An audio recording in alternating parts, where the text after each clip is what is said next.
Greetings, citizens of Disneyland. Today we celebrate 2 Disneyland birthdays, as well as examine all of the Disneyland construction that's happening around the resort and explore some Disneyland design details. And if we have time, and if it's available, crush a limited edition Disneyland treat. What do you say? Let's get started with this week at Disneyland.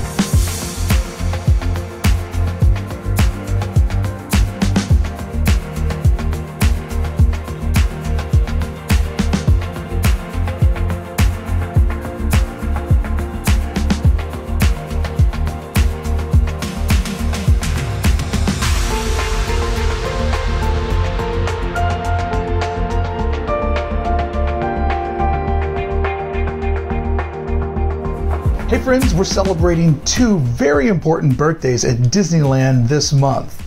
Indiana Jones turns 25, more about that later, and full video about Indiana Jones to come, leaving the other big birthday to be Buzz Lightyear's Astro Blasters, 15 years old this month. Buzz Lightyear Astro Blasters arrived in Disneyland in 2005. Disneyland Anaheim wouldn't be the first Disney park for Buzz Lightyear to have a residence. The first would debut in 1998 in the Magic Kingdom under the name Buzz Lightyear's Space Ranger Spin. In 2004, 1 year before Buzz Lightyear would show up in Anaheim, a second attraction opened in Tokyo, Buzz Lightyear's Astro Blasters, the same name that would carry over to Disneyland Anaheim. Later that same year, the 4th Buzz Lightyear attraction would open in November of 2005 in Hong Kong. And then 1 year later, the 5th Buzz Lightyear attraction would open up in Paris under the name Buzz Lightyear Laser Blast. And finally, the 6th Buzz Lightyear attraction would show up in 2016 at the opening of Disneyland Shanghai in China under the name Buzz Lightyear Planet Rescue. Why do the Chinese always have such great names for everything?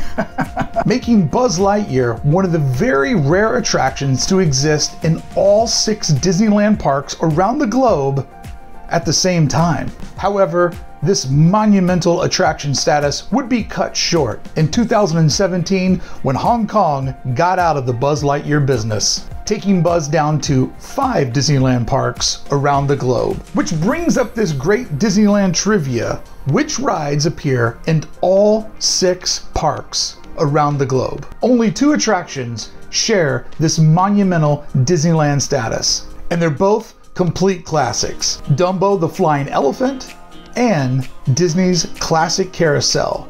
And it would make sense that the carousel would be in every park around the globe because Walt's sitting on a bench, eating peanuts, looking at his daughters, doing lap on a carousel is what inspired the entire idea of Disneyland. So you have to have a carousel. Dumbo, a very lovable Disney character, known globally, but Buzz Lightyear, for 1 year, was in this rarefied air of being in every park around the globe. And if we do the math, Shanghai opened up in 2016. He had a pretty good run of being a Disney global icon. But hey, being in 5 parks is no laughing matter. That's an accomplishment that very few attractions share. To be up there with Space Mountain, It's a Small World, The Mad Tea Party, Peter Pan's Flight, and everybody's favorite, Mickey's PhilharMagic. Man, does PhilharMagic really bring back the memories. And Astro Orbiter. You can see a couple of these attractions are the die-hard nostalgia that feeds the Disneyland dream, and a couple are ones that are, well, maybe affordable to reproduce. Disneyland's version of Buzz Lightyear's Astro Blasters has something in common with the original that appeared in the Magic Kingdom. Each moved into a building that was originally crafted to house a different attraction. The next time you and your family and friends ride Buzz Lightyear's Astro Blasters in Disneyland Anaheim, remember, you're now standing in what used to be the queue for the Rocket Rods, which raced around Tomorrowland from 1998 to 2000, one of the most disastrous attractions ever built by Disneyland Imagineers. It seems that cramming an attraction into the footprint of an existing attraction has some limitations. It doesn't always work as well as it did with Guardians of the Galaxy Mission Breakout. And before the current location was the Rocket Rods, it was home to the Circle Vision 360 Theater. A key difference from Buzz Lightyear and Anaheim from the Magic Kingdom in Florida is our blasters you can pull out and shoot wherever you want, allowing more interactive gameplay. In Florida, they're mounted to the cart. A unique feature to the Buzz Lightyear Astro Blasters. It's one of the unique attractions allowing the guests to control which direction their cart goes in. Buzz Lightyear is only one of 2 attractions at the Disneyland Resort, giving guests a high score to determine the level of fun they just had on their space conquest. That's my second least favorite part of the attraction because I'm not a good space ranger. I don't Astro Blast very well at all. In fact, there's a joke in my household. My wife has beaten me every time we've rode Astro Blasters in Toy Story Midway Mania. I've never won once. Maybe it's my mechanical eye and getting blinded by all the lights. Who knows? I just would like to win for once. And sure, when you're at Disneyland, you already are winning. But once, just once, I'd like to have the high score to prove that I did win. But my very least favorite part of this attraction, and this is something Disneyland has done a really good job of getting away from, exit through the gift shop. It's just tacky, it's tiresome, it's congested. After you go on an epic space adventure, you have this natural adrenaline and enthusiasm, which is marked short from dodging kids saying, "But Mom, I really want this," and Dad being like, "We've already spent enough money today." The exit through the gift shop is just a bad way to go out on a very high note. But on the upside, my favorite part is Zurg. Zurg's tough. He is scary. He is menacing. More Zurg.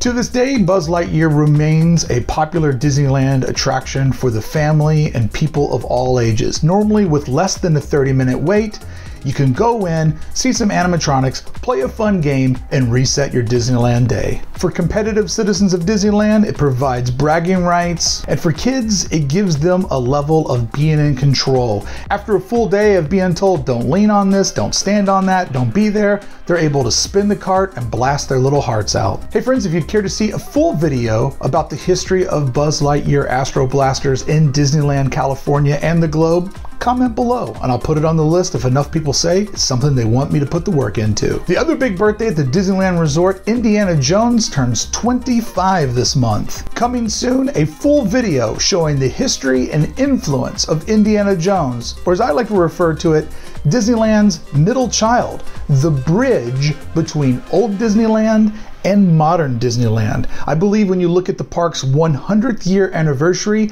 Indiana Jones will be crucially positioned right in the middle as a transformation in the park's history. Make sure to subscribe to the channel and ring that bell button to get notified when the Indiana Jones video drops. We also celebrate in today's video Indiana Jones turning 25 later on in This Week at Disneyland. But before we get into that, what do you say we take a lap around Disney's California Adventure looking for whatever construction and updates we can find? One of my favorite quiet spaces in all of DCA is this trailway that exists in Grizzly Peak. It's a quiet spot, and I'm happy to report no longer the Trail of Tears. This used to be a smoking section. To be able to enjoy this walk through wilderness, to walk beside a waterfall, to get away from the crowds and go at your own speed, you had to go through the Trail of Tears, a bunch of sad people sitting around smoking. Well, it's gone. Now you can just walk through and enjoy the smells of fresh pine trees.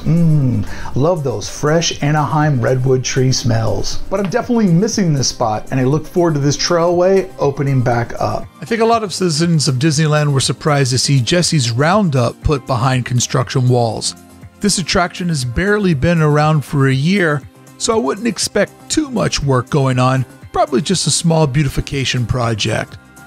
I do look forward to this opening back up, as I think it's a beautiful addition to Paradise Pier. As we work our way around to Cars Land, which will soon have the neighbor of Avengers Campus, I'm very curious about the sightlines of Cars Land. Cars Land benefited greatly when it was next to Bugs Land. It was just plant life and trees blending in the background of Route 66. But now, with technology and big show buildings popping up on the outskirts of Cars Land, is this going to ruin what is one of the most perfectly designed modern lands of Disneyland Resort? And really, the heart of DCA. I mean, Radiator Springs is currently, in my estimation, the heart of DCA. It's the part of the park that I try to show people last so they can really take in the vibes and the feels of this design masterpiece. Will we soon look over the buildings and see the top of other attractions that come from a thematic different architectural design? I am very excited about the cast member building being built behind Luigi's Dancing Roadsters. I believe this will only add to the layering of believing that we are actually in the town of Radiator Springs when we look over the rooftops to just see more Cars Land going off into the distance. But when we look down this main thoroughfare, I'm a little bit curious about how that Avengers metal tech building is going to look, because from this viewpoint, you can just see it's going to be kissing us straight down the middle of the road. But then again, we all got used to seeing Guardians of the Galaxy towering over everything that looks a lot more like a oil refinery than a classic California hotel that we used to have. Times change, we get used to them, but right now it's just going to feel a little jarring seeing Avengers over the top of Radiator Springs. Cozy cones have gone behind construction walls. I was surprised to see hey, citizen of Disneyland, how are you doing? I was surprised to see this, but as I started to study them because of the construction walls, I noticed that those tips are pretty sun faded. So this is probably just a set dressing, getting things ready for the big summer season. But don't worry, you can still get snacks just going through these tight hallways. They'll be happy to send you whatever delicious food item you want served in a cone. Definitely a project that we'll be monitoring on This Week at Disneyland. As we move around and look at various parts of the Avengers Campus coming together, I wonder, are they going to be able to make a summer 2020 deadline? I look at this construction site every week. I've been filming it for over a year, and it seems like it's going pretty slow. Some parts faster than others. Things have come and gone. I would love to know below, what do you think the month and release of Avengers Campus is going to be? Right now, June or July, just feels very ambitious to me. Over on the far side of Avengers Campus, we see that big blockade that was in the middle of the road has now been removed, allowing a wider walkway in the front of the Guardians. The railway has been put together. The tiles are looking great on the ground. This area looks much better. For our last stop in DCA for our construction look, let's stop into Hollywoodland and explore the back lot and the big blue painted Wallow sky. This wall is one of those charms of DCA that you don't realize how much heavy lifting it's doing until you realize that it's gone. They've updated the paint job on these clouds and it was looking pretty worn down. I can't recall the last time I've seen them touch up this wall. It's going to look so great for the summer season with that bright blue background and those clouds over the head of you and your perfect photo. That does our construction report for DCA. Let's hop over to Disneyland and see what we can find popping up over there. Tomorrowland has had this project going on for quite some time, where they're putting stairs off the top of Space Mountain. It's interesting to see how well they can just dip into this style of Tomorrowland. Once this is completed, you'll have never known that this was recently added on to the front of the building's facade. Around the backside here, we can see exactly where the stairway will start and stop. I'm looking forward to seeing this wrap up. It's been going for quite some time now. Fantasyland is the home of two major projects right now. Not a lot to see with King Arthur's Carousel wrapped behind these big ginormous blue tarps. I don't anticipate anything shocking or new to come from this one. Probably just a good old-fashioned take it apart, clean it up, paint it, scrub it, and getting it looking as good as it should be. Really one of the attractions to me that symbolizes the heart of all of Walt's accomplishments and the heart of Disneyland. But now as we work our way deeper into Fantasyland, the tarps have come down for the moment around the Snow White rehab to make Snow White less scary. And oh, is this paint job less scary. In fact, it looks like Hansel and Gretel, like candy, like gumdrops to me. It's so bright and pastel versus how it used to be dark and dreary and, dare I say, spooky. I'm not going to say that I don't like it because I haven't seen the whole thing. I'm sure they have a great plan. Right now, it's just a little jarring to see it this bright. And I'm curious, what will it be like to see the Wicked Witch peering out every 2 minutes from a candy-colored Snow White castle? Like I said, too early to call it out, but I'll be curious to see where this goes. And we will see where it goes following this project every week on This Week at Disneyland. I'm curious to know, what is your opinion about this? I personally really was happy with this facade the old way.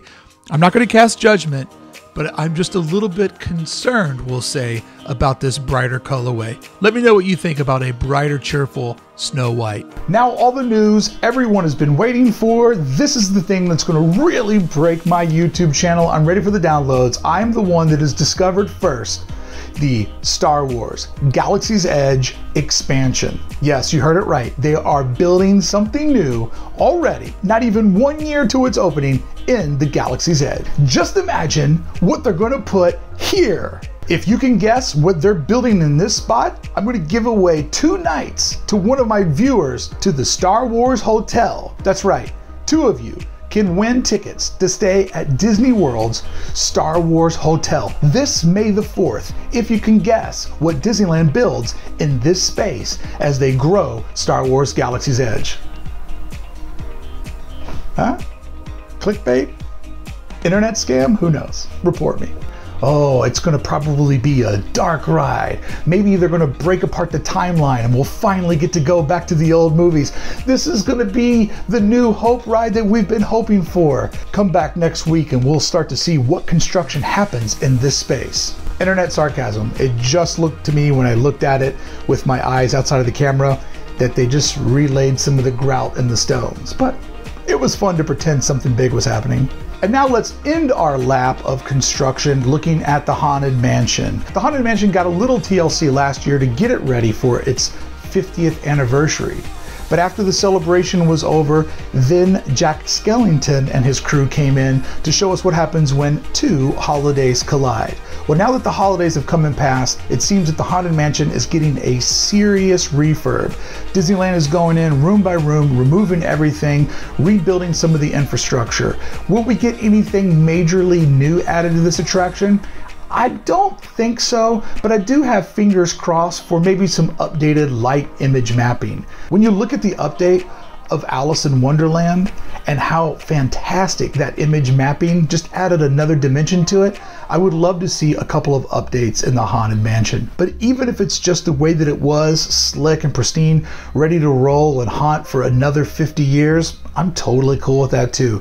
This goes down in my book as one of the few Disneyland perfect attractions. Now what do you say we rip around the Disneyland Resort and find some great Disneyland design details? The 2020 Food and Wine Festival is kicked off over in Disney's California Adventure. Not exactly my favorite thing. I just find it to be overwhelming. I find it to be crowded. I hate eating standing up. To me, eating is such a fantastic pastime that I want to sit down and enjoy it, not stand around eating sample-sized foods. I understand that this is huge for some people, and this year I believe they made 45, 50 different food offerings, and more power to you if you have the time and capacity to be able to enjoy this type of thing. I'm just wired wrong to thoroughly enjoy it. But a great thing that came out of Food and Wine Festival returning is it also brought with it soaring over California. I wasn't born in California. In fact, I just had my 7-year anniversary of living here on March 1st. And I remember when I was going through all of the hassles of selling my home in New York and trying to find a way to get my family to move to California, when my wife and I would come out here, we would ride Soarin' Over California every time. We would hold hands and we would get choked up thinking about the opportunity to call California our home. This ride is as nostalgic as it gets for me at Disneyland. I love it so much, and I just pray and I wish that at some point one of those theaters will show Soarin' Around the World and the other will show Soarin' Over California. That's on my dream list. And hey, if you're an annual pass holder, just like myself, Disneyland is giving you an extra hour to soar over California. The AP nights are March 11th, 18th, and 25th, giving you 3 times to enjoy soaring over California after the park is closed for regular guests. You have to be inside the park before close and present your valid ID and annual pass to get a wristband that will allow you to soar over California when everyone else is soaring on the 5 back home to wherever they came from. I feel like DCA is missing an opportunity here. After you see the Christmas tree planted in this planter, or my favorite, the Headless Horseman for the Halloween season, it just feels kind of empty. I would love for them to have some sort of statue or monument that they could easily pop in here. And in the Instagram FOMO age, which has fueled the renaissance of the Disney parks, it just seems like it would be great to have something that sits in here. Unlike Disneyland, this center planter is moved over to the side, so it wouldn't create any congestion. It just feels a little empty and a little un-Disney, especially after you get used to seeing those big set pieces sitting there for months on end. Hand sanitizer has popped up all around the resort, and I'm all about it. When I was there, I washed my hands 5 times that night. If washing hands and sanitizing is what I gotta do to keep Disneyland going, then that's what I'm gonna do. Please don't shut our park. Please don't shut our park. I've washed my hands. See, they're all clean. One of my favorite things about the Galaxy's Edge is the intellectual approach that it was taken when designing the land. But it seems these smart shops might not go the distance.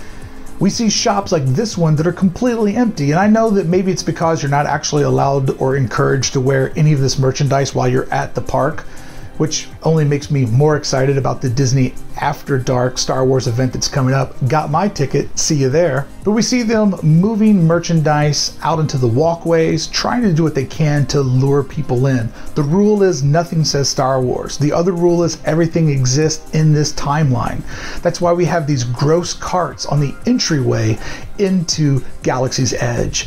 If breaking the timeline means that these carts go away, let's break the timeline, because this is tacky and gross and doesn't go in line with the millions of dollars and millions of hours spent making something that is designed flawless. We need to come to grips on how to pull all this together. The shops are looking a little desperate, and I understand they're trying everything they can to make it work. I just wonder how much longer they'll keep trying and putting this effort in. I predict within the next 2 years we will see the timeline destroyed as Disney Plus brings us new Star Wars characters, new adventures, making some of what we have, celebrating not the best era of Star Wars, obsolete. And if you're curious about what's going to happen at the Twin Moons Eclipse Day, I have a video fully about that. I have my ticket. I'll be there broadcasting live and doing a wrap-up video afterwards. So hopefully you're one of the folks that scored a ticket, because it is sold out. For no reason in particular, Rise of the Resistance fans keep packing the land. Disney made it easy for you to live your Disney life and come back when it's time to ride, but there's just an excitement about this ride. People love to hang out all around it. When I was there, it was congested and packed. This used to be the quiet spot in Disneyland where all of 19 I would go and just be with my Star Wars thoughts. Well, those days are over. It's crowded, it's congested, and people are excited, and I love the energy this has brought to the Galaxy's Edge. As I was walking around, I looked over at Tom Sawyer Island and I realized that I could see through it. It just seems odd. I wonder if something was removed or something was taken apart. I was like, what is that brown thing? Oh, that's the other side where the railroad runs. There's some Disneyland design things that I was able to capture for this week at Disneyland. What do you say we now go to Mark at the Park, who's attempting to have a Disneyland treat. Thanks, Mark. I'm going to attempt to get the Indiana Jones 25th anniversary dome whip that is just covered with all kinds of different treats. The only problem is, so is everyone else. This line is a bit long for the time that I have. It's not normal to see this many folks over here at the Hideaway, so I'm going to try to figure out what I can do. I wanted to sit here, which is one of my favorite new quiet spots of Disneyland, right outside the doors of the Tiki Room. A quiet, nice little porch to sit on, which offers you this beautiful view of Adventureland, all the folks coming down the main thoroughfare. I don't know, maybe I'll change my snap plan and head over to Fantasyland. I wanted to get the peanut butter and jelly slushy that has a donut on top, but this cart is closed, leaving me no option other than to work my way back to Adventureland and to stand in line for the Dole Whip. During parade time, and the line disappears. There's like 10 people in front of me. I'm getting a treat. It's going to happen. Back to you, Studio Mark. Thanks, Mark. While our hidden brickie tries to figure out where he's going to get a Disneyland treat, let's check out a wish of mine. One of the big things that happened at Disneyland this week is Magic Happens, our new daytime and sometimes early evening parade. I had dreamed of wondering what would it look like at night. Would the cloak of darkness allow more magic? And I have to say, it does look better at night. But as I started to examine some of the floats, it wasn't totally designed for the night. So as one of my friends mentioned, wouldn't Coco's float be more magnificent if all the flower bulbs illuminated? Yes, it would. Mickey's sorcerer hat does light up, but the rest of the float falls a little flat. That shimmery paint job would look so fantastic if there was lights showing us that shimmer when the sun sets. I'm a big fan of the Magic Happens soundtrack. I was getting ready to walk away and say, I already watched it 2 times on Friday, and then I heard that siren song and I said, oh no, I've got to stay here because this is the moment. All right, let's check back in with Mark in the park to see if he's had any luck scoring that Indiana Jones 25 anniversary Dole Whip. To celebrate Indiana Jones turning 25, I'm going to have his signature Dole Whip. Only available for a few days. It has more flavors than you could shake a stick at. Truly an adventure of a dessert. What is this? This is crazy. And then it's got fruit over here. And the best part is, the nice cast member had a stack of these Indiana Jones cards celebrating 25 years of Indiana Jones. She let me guess 3 times, and I guessed that there were 15 cards in the pile, and she was nice enough to give me my treat. And I got the souvenir spork. Some real Disney magic. Spork is very hard to open. All right, here we go. Indiana Jones Insane Dish. All right, Dole Whip, cookies, I guess crumbling rocks. Let's take off the top. I mean, the Dole Whip's Dole Whip, but all the accoutrements. Fruit's a lot. I haven't had a gummy worm in like forever. I hate pastel candy. No, snakes, gummy worms. This sucks so much. Who would eat that? The cookies are really good on Dole Whip. Now I'm going to eat one of my spears. Not bad. The Boulder, one of the best rooms, best gimmicks in all of Disneyland. But what does it taste like? Have you ever wondered what the Indiana Jones Boulder tastes like?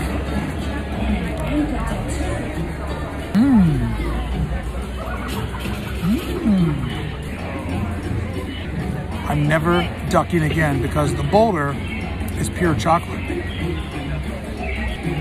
Oh yeah, that is good.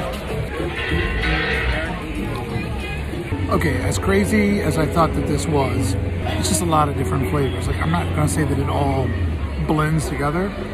But you have Dole Whip, you have chocolate, you have cookies, you have chunks of chocolate, you have chocolate spears, fruit. It's a lot, but each thing goes good with the Dole Whip, which I'm starting to think everything goes well with Dole Whip.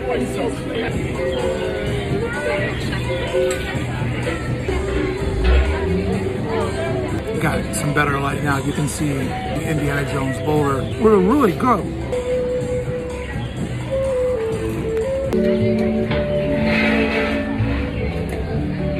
Okay, I knew I wasn't gonna finish this. I just wanted to taste it, celebrate a little Indiana Jones turning 25. I did pretty good.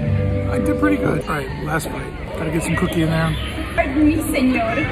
That whistle was for the food.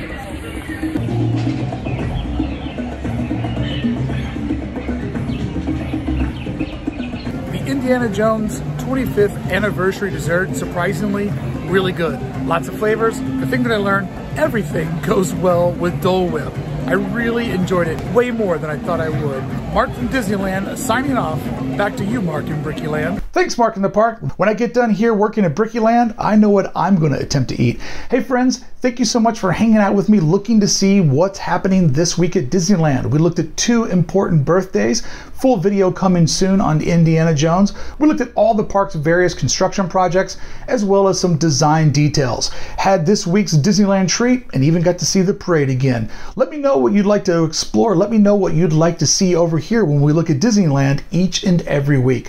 Thank you so much for watching. Magic happens when people subscribe to this channel. I'm trying very hard as a Disneyland fan to bring the top quality videos that I wish existed for me to watch over on YouTube. If you can like, comment, share with a friend, or ring that bell, it really does help out This Week at Disneyland grow and grow, as well as my channel. Thank you so much for watching. Thank you so much for being a citizen of Disneyland. And until the next time I see you, make sure you live the magic every single day. Goodbye.